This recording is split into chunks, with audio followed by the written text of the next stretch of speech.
Buenas noches, amigas y amigos. Te habla Julio Coco. Este no es un beta político. No vamos a hacer un análisis sobre Venezuela en general. No vamos a hablar hoy de la política doméstica. Tampoco esto pretende ser un video inspiracional ni nada de eso. Ya que esto me está quedando como feo por el micrófono que jalo. Vamos a hablar del comunismo. Vamos a hablar del socialismo. Vamos a hablar de las derechas, vamos a hablar de las izquierdas, vamos a hablar de sus potencialidades y sobre todo vamos a ver cómo se combaten estos enemigos comunes. Debo partir de lo siguiente. Hace 171 años se escribió un libro, lo escribió el alemán Karl Marx, conocido globalmente como el Manifiesto del Partido Comunista.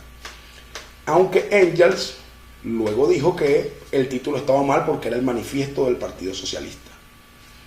En ese libro lo leí yo hace muchos años. Era menor de edad la primera vez que lo leí. Estoy a punto de cumplir 42 años y lo he leído alrededor de 10, 15 veces con distintos prefacios. Pero su inicio impacta. Un fantasma recorre Europa y es el fantasma del comunismo. Luego de toda la ola que representó el chavismo continental, esa alianza que se conformó a partir del año 1999, donde estaba Brasil con el presidente Lula, estaba Argentina con el presidente Néstor Kirchner, llevaron a Evo Morales al poder en Bolivia, llevaron a Rafael Correa al poder en Ecuador, en una superoperación política donde el Foro de Sao Paulo y Fidel Castro directamente, el tirano de Cuba, realmente el fantasma del comunismo ocupó América Latina. Cuando la primera vez que yo leí ese libro, era yo dirigente estudiantil del liceo, tendría yo aproximadamente 15 años, estudiaba yo en el Liceo Alberto Carnevali en el Tigre, Estado Anzoátegui. Desde aquí un saludo a todos mis compañeros del Carnevali y también del Tecnológico del Tigre. Y me impactó, no voy a decir si estaba de acuerdo o no, pero realmente el manifiesto atrae. Me hice dirigente estudiantil allí porque no había filtro, no había agua, no había un poco de cosas. Era yo muy buen estudiante en el Carnaval junto con otros compañeros. El director del liceo, el profesor Tabasca, era papá de uno de mis compañeros de estudio, José, a quien le pido un saludo. Incluso desde los mismos profesores nos impulsaron a protestar. Muchos de esos profesores eran afines a la Liga Socialista y otros eran disidentes de Acción Democrática y otro tanto eran del conocido PRV, del Partido Revolucionario de Venezuela. Muchas conversaciones, total que yo me gradué de bachiller con 15 años, me fui a estudiar a la Universidad de Oriente, Ingeniería Civil, en el núcleo Guayana, cuando la UDO de Guayana quedaba en UNARE, ahí estudié yo un par de semestres. Llegué también haciendo dirigencia estudiantil, siendo menor de edad, pero en ese momento Ciudad Guayana era muy costosa. En ese tiempo el INAM emitía unos permisos para que los menores de edad pudiésemos trabajar. A mí no me dieron el permiso y mi mamá no me pudo mantener y me devolvió al Tigre. Cuando me devuelvo al Tigre ya era el año 1996. Estos profesores, el profesor Nelson Navarro, el profesor José Elías Gil, quien, a pesar de todas las diferencias que tengo hoy con él y con su hija, que fue mi amiga, muy buena amiga durante el liceo, ellos me invitaron a ver a Hugo Chávez en una conferencia que, por cierto, fue en el auditorio del Liceo Alberto Carnevali, donde yo me gradué. Yo fui a ese auditorio y conocí personalmente a Hugo Chávez Frías en el año 1996. Fui con muchos jóvenes, algunos mayores que yo, otros menores, porque yo seguía siendo dirigente y entonces como yo me había ido a Ciudad Guayana, pero la gran mayoría de mis amigos estaban estudiando en el Tigre, me traje universitarios y también me traje liceístas. Básicamente la mitad del aforo de ese evento con Hugo Chávez Frías lo metí yo como dirigente. Chávez lanzó en ese momento un discurso que realmente me pareció loco, donde habló de la extensión, habló de los medios de comunicación, habló del neoliberalismo, habló de un poco de cosas, no se metió en ninguno de los componentes básicos del marxismo ni de la revolución. De hecho, habló de la cuestión del capitalismo de rostro humano, que creo que fue lo único medianamente positivo que rescato de ese discurso que yo le oí presencialmente a Chávez cuando no era nadie. Y cuando vienen los derechos de palabra, el primero que levanta la mano soy yo, como siempre, tanto en clases como en los foros, en los talleres, en las reuniones políticas. Yo siempre hablo de primero y de último, eso lo intento.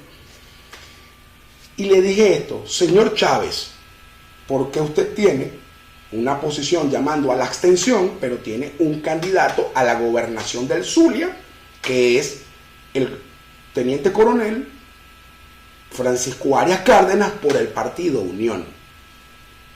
Hugo Chávez me dijo esta perla: señor no, comandante. Mire, usted no entiende ni la rabia que agarré yo en ese momento, porque estoy haciendo una pregunta totalmente respetuosa. De paso me parecía que era un señor y yo era menor de edad. Yo me paré, y cuando me iba a ir, todo ese poco de muchachos se iban conmigo. Además, íbamos a dejar básicamente el auditorio vacío.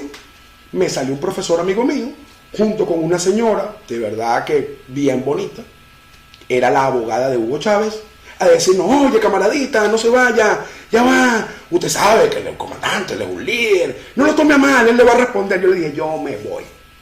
Bueno, resulta que esa señora bien bonita era Silvia Flores, me enteré después. Y desde ahí yo le tengo realmente total, absoluta contraveniencia, contradicción, hasta rabia a Hugo Chávez. Y es lo primero que quiero decir en este video. Luego de 5 años de que me atacan diariamente, de acusarme de chavista, mire, yo soy antichavista desde el día 0, cuando Chávez no era nadie, porque ese señor era un patán. Y de paso, uno cuando viene en la dirigencia estudiantil en los 90, donde enfrentaba la represión de la mal llamada Cuarta República, que también era fuerte, nada que ver con los asesinatos que le hacen hoy a los estudiantes, a los jóvenes de la resistencia, pero era fuerte. Para nosotros la policía y los militares siempre han sido el enemigo del dirigente estudiantil, todo. Y luego con Chávez igual, por eso que a mí me cuesta incluso entenderme con militares, incluso algunos exmilitares que sabemos que están comprometidos con la causa y que son amigos nuestros, pero a mí me cuesta, porque es genético.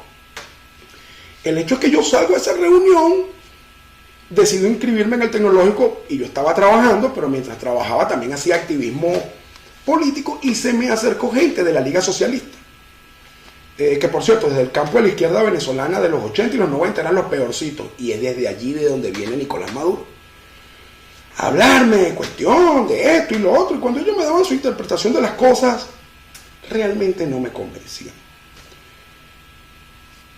Cuando viene la campaña de 1998, pero en 1997, realmente a mí lo que me agradaba, siendo todavía un joven, acababa de cumplir 18 años, yo lo que era estudiante, ya había entrado en el Tecnológico del Tigre, yo me dedicaba a trabajar, jugar básquet, hacer rock and roll, y no estaba haciendo en ese momento dirigencia estudiantil, porque el centro de estudiantes lo tenían los adecos. Y unos adecos, oye, que realmente vendían cupos, robaban, hacían corrupción, era un desastre. Yo no quería tener nada que ver con eso, la verdad. Sin embargo, cuando habían protestas, ellos me mandaban a llamar, y yo sacaba la protesta, trancábamos la carretera nacional del Tigre Ciudad Bolívar. O sea, al nivel de protesta de calle yo siempre he sido bueno, más que liderando, organizando las cosas, ¿no?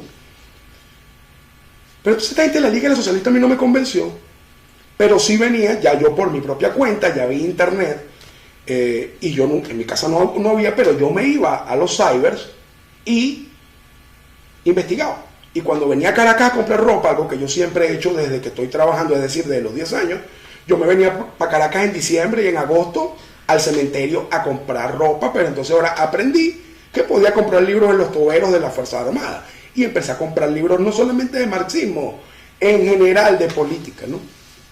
Y leía, pero yo todavía no tenía militancia partidista. En enero de 1998 yo decido, oye, aquí de lo que hay, yo no voy a irme con un adeco que todavía no se sabía quién era el candidato, era mi primera elección presidencial, yo no me voy a ir con Chávez. De hecho, Chávez no sonaba, no aparecía en la calle, la gente no hablaba de eso. Y me fui con Irene Sáez, y a finales de enero de 1998 yo fui a donde estaba el comando Irene Sáenz en el Tigre, estaba en la tercera carrera sur, me acuerdo claramente, y yo dije, mira, yo quiero inscribirme en este partido, y broma.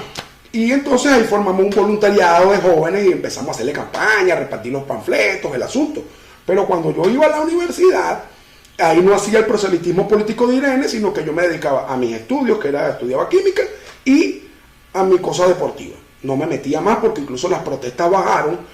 Recuerdo que en el año 97, 98 hubo un paro profesoral gigantesco que le picamos la torta un semestre. El semestre duró más de un año y medio. Hubo clases y luego hubo otro año que no hubo clases, lo recuerdo muy claramente.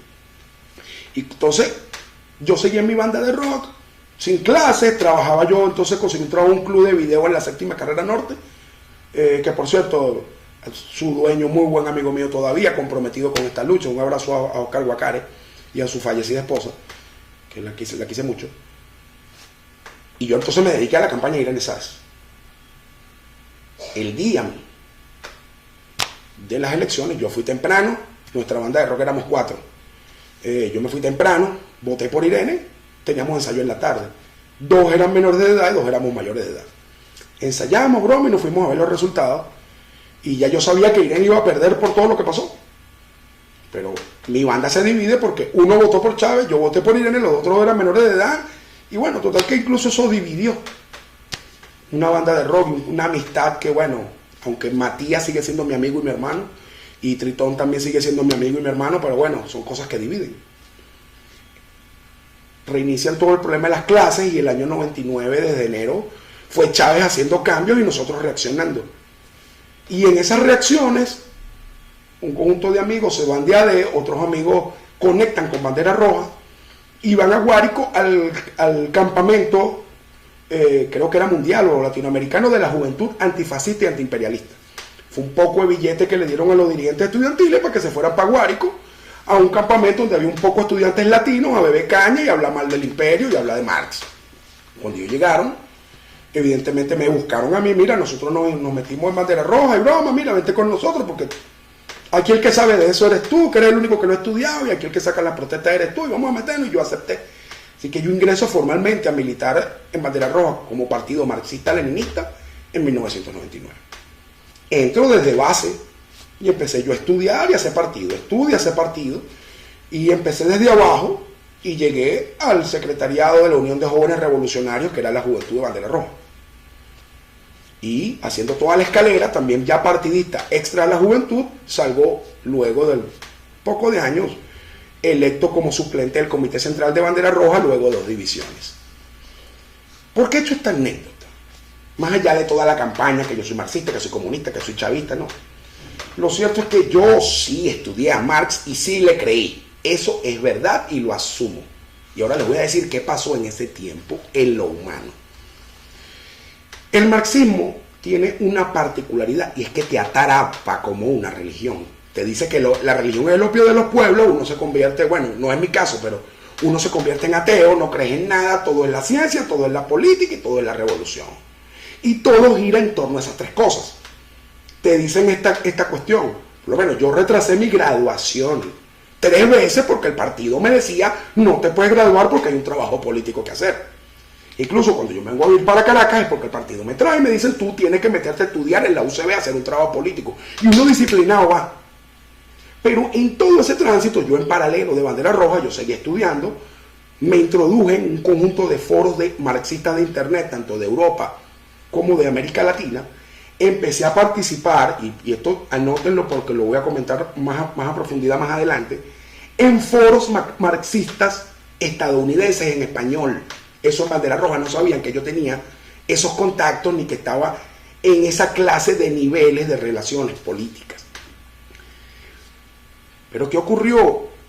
Que uno siendo militante del partido, te dicen un cuadro resuelve, así son los revolucionarios, la cuestión es el poder, te dicen algo, lo jurídico no importa, lo que importa es lo político, entonces uno cree que la ley es una cuestión mala, que el orden atenta contra ti.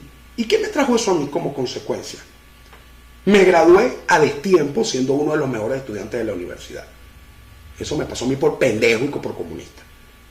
Me pasó que por estar creyendo estupideces, porque esa es la realidad, yo perdí buenos empleos, porque incluso en mi perfil psicotécnico, cuando me entrevistaban en recursos humanos, sabían que yo era un rebelde sin causa y que si me daban el empleo, aunque mi talento profesional e intelectual era elevado, era un riesgo para la empresa. Tuve cientos de problemas familiares, tanto que se acabó la relación con la mamá de mis hijos. Tanto que eso. Entonces yo seguí estudiando, buscando reinventarme. Yo he trabajado desde los 10 años vendiendo bolsas en los mercados, de vigilante, mesonero, picando aliños, de toda cosa he hecho yo para sobrevivir. Últimamente en el caso de las asesorías de riesgo, haciendo papers de análisis, pero el hecho es que la base de mi no desarrollo profesional viene por dos fuentes. Primero, por estar creyendo estupideces, como el marxismo, y segundo, por la persecución que nos hizo el chavismo, ¿no? Cuando uno, y voy a hablar ahora de mi ruptura con la izquierda, cuando uno lee tanto a Marx, uno aprende a diferenciar ciertas cosas, aprende a diferenciar que una cosa son los métodos de análisis y lo que es verdad, como los ciclos del capital que se describen en los 3 tomos de ese libro de Marx. De hecho, el tercer tomo del Capital es una biblia de los capitalistas. De hecho, los capitalistas se llaman capitalistas porque Marx lo dijo. Hay otro conjunto de cosas que son mentiras, que nunca van a ocurrir, como el comunismo, porque cuando usted se mete a leer el materialismo histórico, el materialismo dialéctico, la dialéctica de la naturaleza, y comprende cuál es el ideal del comunismo, tú dices, esto es demasiado hermoso para ser verdad. Y uno termina creyéndolo.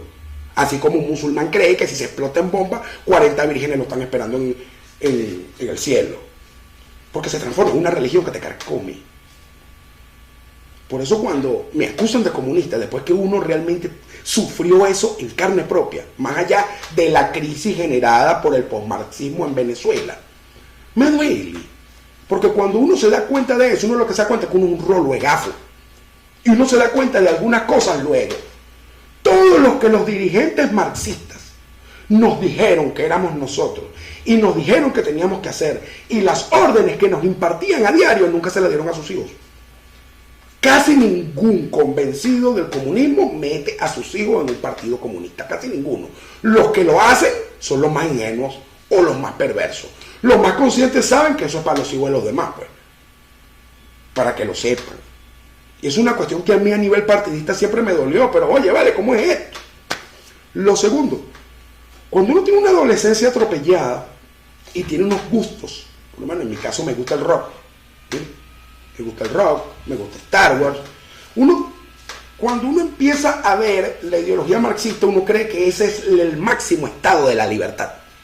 Pero luego que tú empiezas a practicar política, entiendes que una cosa es el comunismo, otra cosa es el socialismo, otra cosa es la socialdemocracia, otra cosa es el progresismo, otra cosa son sus derivados latinos, otra cosa son sus primigenios europeos, otra cosa es cómo se come eso en América del Norte.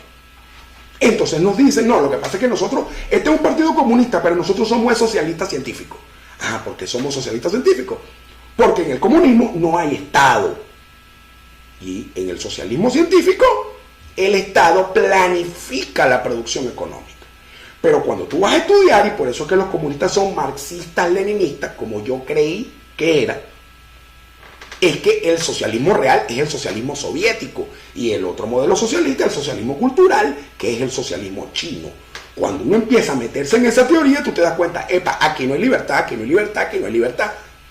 Y si yo empiezo a decir como ocurrió dentro de Bandera Roja y como ocurrió en estos foros donde yo participaba y en esas conferencias marxistas, uno se da cuenta que el ideal que te vende el comunismo está completamente reñido con la libertad de conciencia, con la libertad de expresión y con la libertad de consumo de información. Yo recuerdo problemas míos en Bandera Roja y con los comunistas. A mí toda la vida me ha gustado Metallica, me ha gustado Sepultura. Imagínense ustedes, yo en el año 93, 94 me vine como a los 14 años para Caracas, con otro poco de loco más había Sepultura. Entonces uno se sienta en cualquier lado a hablar, y como yo quiero escuchar Sepultura o Metallica o The Doors, y ellos quieren escuchar a Silvio Rodríguez o Ali Primera, que de verdad a mí como música no me gusta, no critico al que le guste, pero a mí no me gusta, entonces dicen, no, lo que pasa es que tú eres un libre pensador. Fíjense la ofensa, tú eres un libre pensador. O te dicen algo, que te lo dicen todos los días, y tú comienzas a creer que es verdad, es que tú eres un pequeño burgués. Al punto que con mi esposa, que le agradezco en la vida haberme ayudado a salirme del comunismo, yo una vez, ella me dijo para comprar un carro nuevo, y yo le dije que eso era un vicio pequeño burgués. Yo dije, menos mal que ahorita me da vergüenza y le pido disculpas todos los días. Porque esas son las clases de mierda que le meten a uno en la cabeza. ¿Ves? Y no todos, y ahí yo me siento realmente agraciado de que siempre para mí ha sido importante mantener mi libertad individual. La libertad de que si yo quiero escuchar rock y usted quiere escuchar vallenato y otro quiere escuchar reggaetón, cool, cada quien oye lo que le da la gana.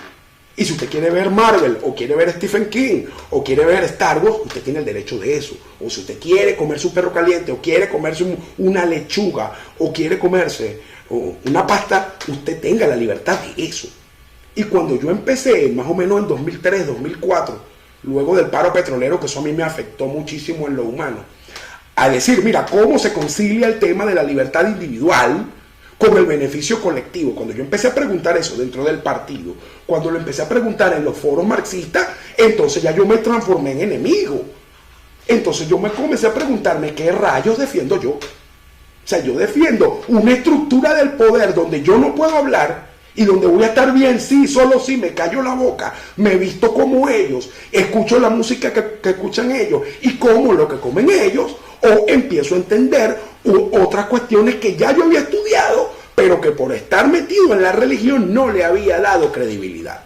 Porque yo leí La riqueza de las naciones a los 21 años y luego a los 24. Y La riqueza de las naciones de Adam Smith es un libro genial. Es un libro genial. Ahora, también tiene mucho de utopía, pero para uno ubicarse en lo que algunos llamarían espiritualmente, yo lo llamo nivel de conciencia. La riqueza de las naciones es un buen libro. Yo leí la tesis doctoral de Milton Friedman cuando tenía 26 años. Recuerdo que la mamá de mis hijos estaba embarazada de César Alejandro, que pronto va a cumplir 16 años. Y yo decía, oye, pero es que este tipo es coherente en algunas cosas que son verdad, pero la religión no te permite digerirlo. Y luego me pasó algo como en 2007-2008, y es que ya con la aparición de YouTube, yo investigué mucho sobre el debate de Keynes con Hayek durante la depresión, la Gran Depresión en Estados Unidos en 1928, creo que fue. Y vi entonces, bueno, como hay muchas formas de izquierda, pero también empecé a ver muchas formas de la derecha. Y que hay cosas que tienen que hacerse independientemente que sean de izquierda o de derecha, porque es lo que hay que hacer. Evidentemente Hayek tenía una teoría política que me parece muy buena, pero el problema lo resolvió Keynes. Y ahora tú ves a gente insultando a otro. Tú eres keynesiano. Eso me recuerda a mí a los comunistas insultando a otros comunistas porque es libre de pensar. Entonces, ¿por qué esto? Porque luego de que uno sale de ese cáncer emocional que es el comunismo, porque es eso, es un cáncer emocional, y se lo está hablando el que fue, el que lo vivió, el que perdió familia y el que perdió empleo por estar creyendo eso. También le digo que del otro extremo ocurre exactamente lo mismo, porque en la vida real y después que uno tiene muchachos y ha hecho política, las cosas funcionan de otro modo. Las cosas funcionan de otro modo. No era lo mismo lo que yo soñaba y lo que yo quería hacer de mi vida a los 21 años, que ahorita a los 41, donde lo que yo quiero hacer de mi vida es pagarle una buena universidad a mis hijos. Yo no quiero ser libre y broma y ser una estrella de rock and roll. No, yo quiero que mis hijos tengan una buena educación. Esa es mi prioridad en la vida. Y mi segunda prioridad de la vida tiene que ver con que Venezuela sea libre. Y entonces, como yo quiero y necesito que Venezuela sea libre, obligatoriamente tengo que ser anticomunista. Más allá de mi decepción ideológica y de mi decepción emocional, para que mis hijos tengan una buena educación y para que Venezuela sea libre, yo tengo que ser anticomunista. Tan simple como eso. Ahora, ¿qué ocurre? Que yo veo muchos amigos de las distintas facciones de la derecha, distintas, cometiendo errores. Y les voy a dar algunos datos. Yo vi en un foro francés, hablado perfectamente en español, hace más de 15 años, alguien que dijo esto: no va a haber revolución en el mundo si no hay revolución en Estados Unidos, porque es el primer mercado del planeta. Y vamos a sentar una base político-ideológica en New York. Y ya tenemos los contactos. Yo me acuerdo de esa conversa. Lastimosamente quisiera tener la captura de pantalla. Por eso cuando yo veo a la izquierda Starbucks, yo digo, eso tiene 15 años de estrategia. 15 años de estrategia al menos, porque lo vi, lo leí, y nos dijeron incluso que estaban dándole becas a estudiantes latinos comprometidos con la revolución para mudarse a New York. Y ese sistema de becas también llevó bueno, no tiene usted idea cuántos artistas a Los Ángeles. Y eso a mí me consta porque yo vi ese plan, lo vi y me invitaron a participar y yo no quise. Me invitaron a participar y yo no quise. Lo segundo, mire, también me consta. Ustedes no han visto esos memes donde salen ese poco, tantos muertos por el comunismo, tantos muertos por el nazismo. ¿Ustedes saben quién publicitó esas cifras? Los estrategas comunistas, y me consta, porque lo decían hace 15 y 18 años. Tienen que saber que somos sanguinarios y que estamos dispuestos a matarlos a todos. Al que no podamos convencer, tengamos que aterrarlos. ¿Por qué? Y lo leí, me acuerdo como que si fuese hoy. Los Estados Unidos generan esperanza, nosotros tenemos que generar miedos. Lo dijeron sí. Entonces, ¿cuál es el error? Si ellos te están lanzando una propaganda porque ellos tienen un plan de marketing, de propaganda, de publicidad desde hace 20 años en desarrollo, que la derecha se lo cumple al pie de la letra. Tercero, esto me consta. Los marxistas europeos, los marxistas argentinos y los marxistas mexicanos hace 15 años tomaron una decisión que venía como una línea política del Foro de Sao Paulo. Porque incluso a mí me invitaron a esa reunión y yo no fui. Y esa reunión fue en Margarita, aquí en Venezuela. Y usted sabe lo que decidieron allí. Ya Chávez estaba en el poder. ¿Sabe lo que decidieron ahí? Nada más y nada menos tenían la estrategia de marco legal y de marco publicitario para apropiarse de la lucha de los derechos civiles individuales.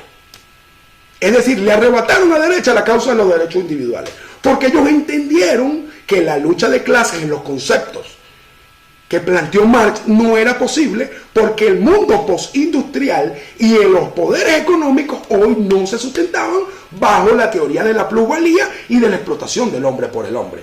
Y fíjense ustedes que la palabra emprendedor, la cual yo nunca uso, la utilizó la izquierda para negar y cortar la palabra empresario.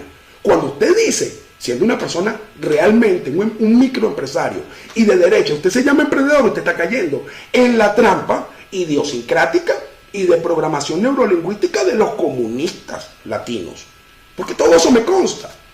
Y luego que uno rompe, yo le digo, cuando yo me dejé de eso, yo dije, esto no sirve y esto me daña mi vida.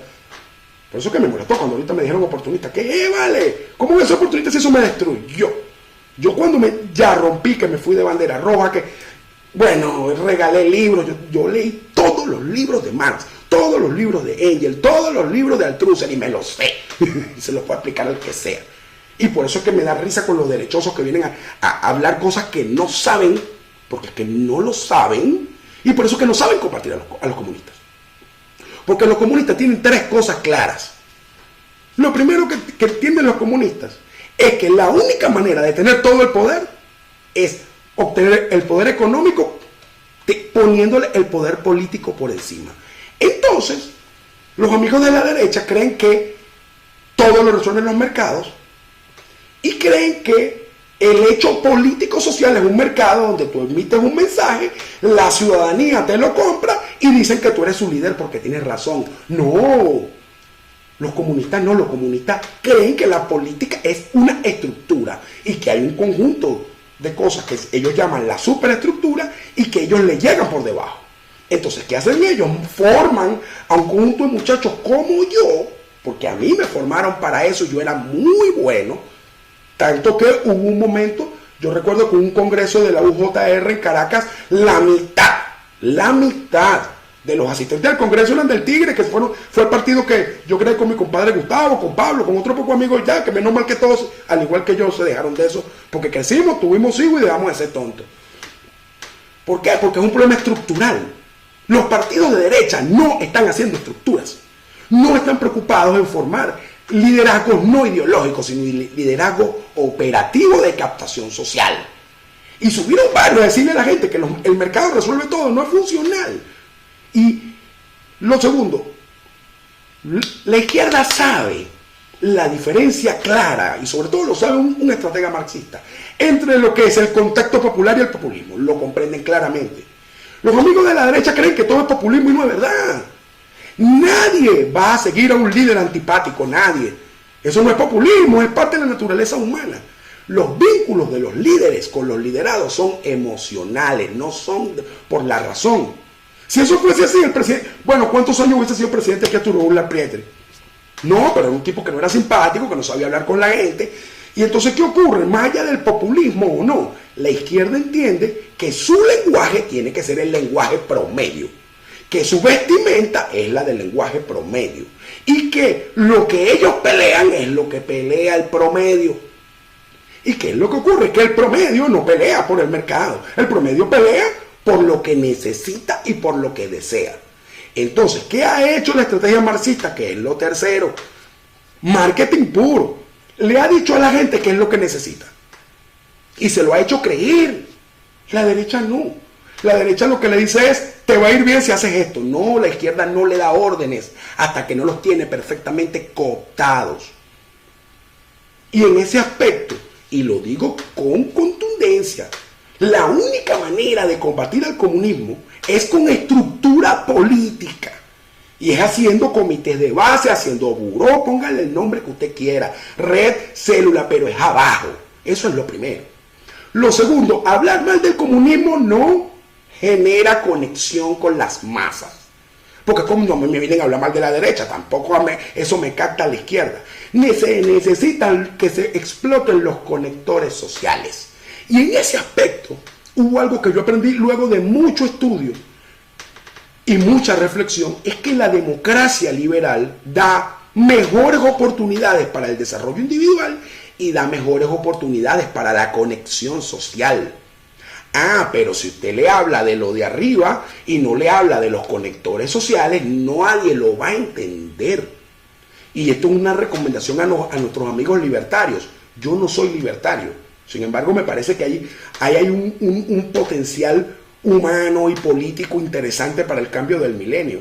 Pero los libertarios se hablan entre ellos y son antipáticos y son una fastidio y lo que andan es debatiendo. No, la izquierda se gana a la gente porque no debate. Y no es que le dicen lo que la gente quiere oír, sino que lo enseñan a oírlos. Y por eso es que entonces, fíjense, hay un axioma que dice, las derechas gobiernan muy bien y las izquierdas ganan elecciones. Y parece ser que es cierto. Parece ser que es cierto. Porque entonces, ¿qué pasa? Que los comunistas no te forman un líder que no. Los comunistas le dan a cada quien un rol. Usted es organizador, usted es el agitador, usted es el que va a hablar, usted es el ideólogo, usted es el estratega, usted es el otro y el otro y el otro. Las organizaciones de derecha contratan un cuerpo de asesores, escogen los voceros, hablan y creen que eso resuelve el asunto. Ajá. Sin medios de comunicación como en Venezuela. En autocensura, ¿cómo se transforma eso en conectores sociales para la movilización social y que a su vez la movilización social se transforme en movilización política? Es allí donde los marxistas joden a todo el mundo, porque penetraron Hollywood y penetraron Wall Street. O sea, que George Soros, o este señor, el otro, el que hizo el concierto aquí en Cúcuta, Richard Branson, es un tipo que están cooptados por los estrategas marxistas desde hace años. Porque ellos cooptan bases electorales y de movilización social, pero vienen cooptando en las clases altas y en las grandes universidades del planeta. ¿De dónde salió el partido Podemos español, que son por marxistas? De una universidad donde se hizo un trabajo durante 30 años. 30. ¿De dónde salió Petro? De una universidad. ¿Dónde ha servido el Foro de Sao Paulo? En las universidades. En las universidades. Y más allá del conjunto idiosincrático y del marco científico sobre el cual se deben sustentar los sistemas políticos, ellos no andan promocionando ideología, ellos andan promocionando cosas muy prácticas como las luchas de los derechos civiles. Me voy a detener allí. Fíjense, ustedes ven toda esta ola del progresismo, el feminismo, el activismo LGBTI, todo esto. Si usted se pone a ver bien, esas son luchas que son características de la derecha. ¿Por qué los asumieron los marxistas? ¿Y por qué usted ve a un activista gay con una camisa del Che Guevara? Porque alguien le dijo a ese amigo gay, mira pana, yo te entiendo, yo te apoyo y cómo te ayudo para que tú pelees. le metieron los reales, le metieron el discurso, formaron a los líderes, le dieron talleres de organización, le dieron talleres de propaganda, le pusieron los medios de comunicación, los enseñaron a usar las redes sociales y ellos empezaron a hacer, y un día los llamaron, bueno, como yo te apoyé, ahora tú me apoyas a mí. Y sumaron ese conjunto, que son más de 2.000 microorganizaciones en América y más de 1.000 microorganizaciones solamente en Portugal y España, y generaron una agenda política impresionante. Mientras que estaba haciendo la derecha, hablando mal del populismo y hablando mal del comunismo. No, la manera de combatir el comunismo es haciendo política de base, es conectando con la gente, es interpretando su necesidad, que es algo que son muy buenos los comunistas. La gente necesita 1 kilo de arroz y ellos agarran, te hacen todo un mareo y luego te digan, mira, tú lo que realmente necesitas es a Marx. No, la izquierda no, la derecha no, la derecha en vez ve que la persona necesita 1 kilo de arroz y le dice, no, lo que pasa es que el arroz es malo. No vale. Tienen que haber los conectores sociales, hay que eliminar los clichés. Luchar contra el comunismo, contra el populismo, no son acciones de palabras, son acciones, valga la redundancia, de organización y de promoción de los intereses sociales reales. ¿Y qué ocurre? Que hay muchos dirigentes de derecha que representan efectivamente a la clase empresarial, porque un verdadero capitalista hace plata. Ahora, ¿qué es lo que pasa? Un verdadero comunista hace política y hace la revolución. Entonces, los verdaderos voceros del capitalismo no son los líderes del capitalismo y por tanto no generan estructura social para fortalecer su propio sistema que promocionan. Mientras que los otros están perfectamente alineados. Y por eso es que usted ve, por ejemplo, el Foro de Sao Paulo, que es una de las cosas más perversas de la humanidad. Ajá, pero ¿qué ocurre? Que el Foro de Sao Paulo es un concierto de cientos de organizaciones. Y es un lobby de dinero gigantesco donde a todo el mundo le dan plata para que haga política. Ajá. Pero cuando usted ve las organizaciones de derecha, usted ve al presidente Macri, presidente Piñera, presidente Duque, un poco presidentes que son de derecha, pero no se ponen de acuerdo, no hacen estructura política, no construyen partidos, no tienen un mecanismo de estrategia real para interpretar las necesidades de la gente y dar respuesta política a los grandes temas. Y algo muy importante, no tienen una estrategia común. Oye, no aprendimos cómo nos jodieron aquí, que eran un cartel de 10, 12, 15 presidentes actuando en bloque, y ahora que tuvimos avances con el presidente Trump, con el presidente Bolsonaro, con Macri, con Piñera, con Lenín Moreno, y entonces no va a haber la asociación de estos presidentes y de sus financistas para hacer estructura política, para hacer interpretación social y para realmente contener al máximo el avance del marxismo en América Latina. Entonces, yo creo que eso vale la reflexión. Y quiero decirle algo sobre eso, yo lo he dicho en otro video, en el Beta Político El Plan lo expliqué. Detrás del marxismo está lo peor de los intereses del oriente del planeta. Porque lo que nosotros conocemos como la democracia y como el capitalismo son sistemas derivados de la Revolución Francesa y del cristianismo, que eran de la época feudal. Pero de allá, de todo lo que es el mundo asiático, el Islam y Rusia, vienen del despotismo y de la revolución bolchevique, que tienen valores y principios de otro orden. Entonces, en ese aspecto, la izquierda y los marxistas han sido sumamente eficaces en introducir un conjunto de principios dentro de las sociedades. Esos principios se transforman en agentes moralizantes y esos agentes moralizantes hacen que la gente se movilice en torno a esa causa. Cuando se movilizan en torno a esa causa, hacen una conexión con el líder y ya están cooptados.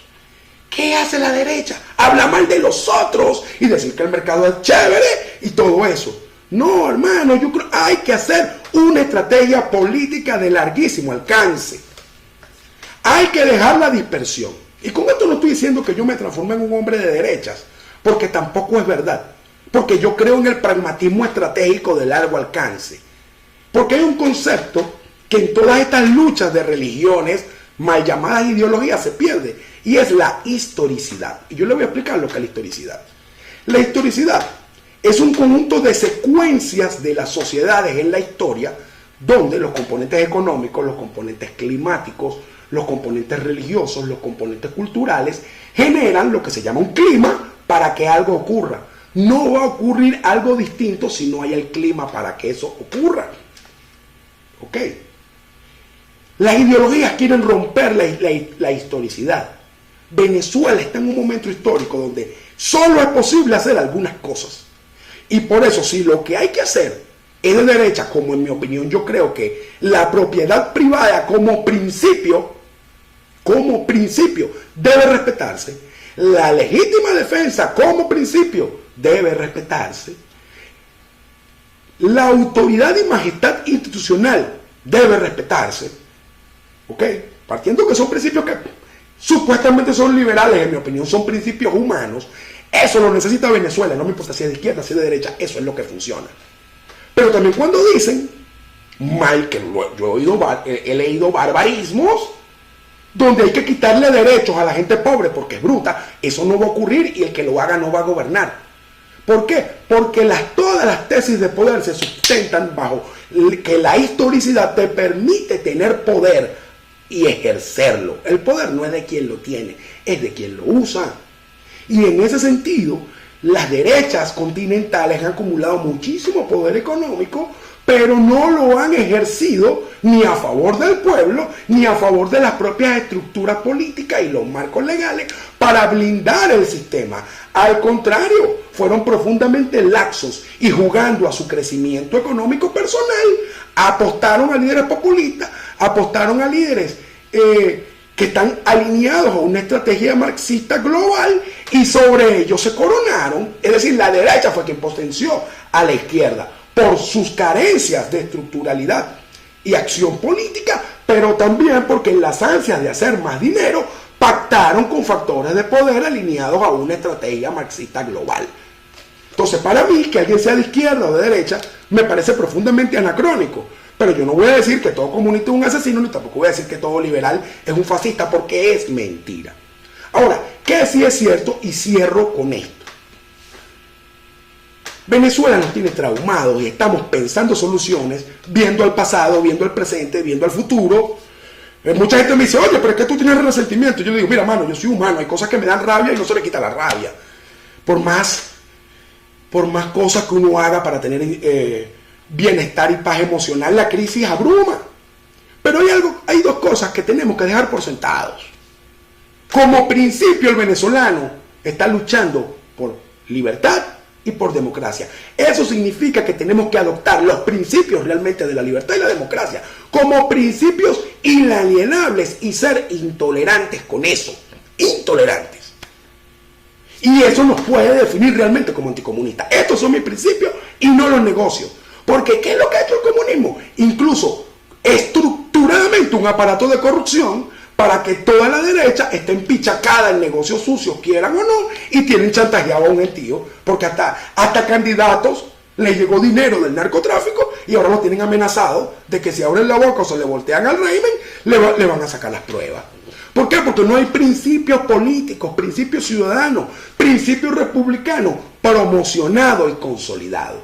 Y más allá de todo este movimiento de los amigos de la derecha liberal, otros que son conservadores y que vienen inspirados por esta corriente nacionalista que hace cenit con el presidente Bolsonaro o con el presidente Trump, lo que es cierto es que más allá de decir que usted es proteccionista o es liberal, lo cierto es que tenemos que agruparnos en un cuerpo de principios que nos den fuerza moral para combatir a los narcotraficantes, para combatir a los terroristas y para combatir a los neomarxistas.